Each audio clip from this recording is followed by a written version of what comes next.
तर बाबा तुम्हाला इथं कसं वाटलं सांगा. तर पाऊस नाही तर गावाकडे जरा तारामय झाली का पाण्याची, त्यामुळे टँकर वगैरे बुक करावं लागू राहील. तर कसं काय मंडळी तुम्ही स्वागत आहे आपल्या नवीन व्लॉग मध्ये. तर तो विषय असा आलता की मामासोबत चाललो होतो मी बाजाराला.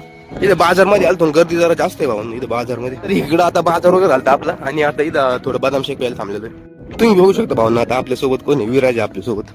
आपण म्हणतो नाही का पाणी नाही पण खरं दुःख आहे गावाकडेच आहे. तुम्ही बघू शकता टँकर आलेला इकडं आणि पाणी भरण्यासाठी लोकांची हे बघू शकता मिळते पाणी भरवायला लोक टाक्या वगैरे ठेवलेल्या आहे तेच भरायचे.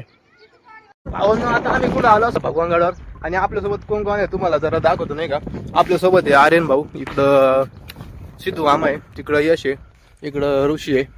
आम्ही आलेलो इकडं आता भगवानगडावर जाणार आम्ही गँगवर मध्ये आलेलो आहे आम्ही आणि इकडे जायचं भगवानगडावर. तुम्ही बघू शकता सनसेट पॉईंट पण एकदम भारी आलेला आहे. तर इथं चालू आहे आता आर्यन भाऊचं फोटोशूट चालू आहे इकडं. तर भाऊ आता आम्ही आलतो इकडं भगवानगडावर. तुम्ही बघू शकता सगळेजण आलेलो आम्ही. तर तुम्ही बघू शकता असं काही आतलं भगवानगड आहे, तुम्ही बघू शकता. तर हे नाही का श्री संत भगवान बाबा समाधी मंदिर आतमध्ये आहे. तर आता आपण आतमध्ये जाऊया. तुम्ही बघू शकता असं काही म्हणजे हे स्ट्रक्चर आहे, म्हणजे भरपूर असं जुनं स्ट्रक्चर आहे. बांधकाम बघू शकता नाही का, लय म्हणजे जुनं बांधकाम आहे भाऊ. तर भाऊ ह्या पार्ट मध्ये एवढं, बाकीचा ब्लॉग बघा तुम्ही पार्ट 2 मध्ये.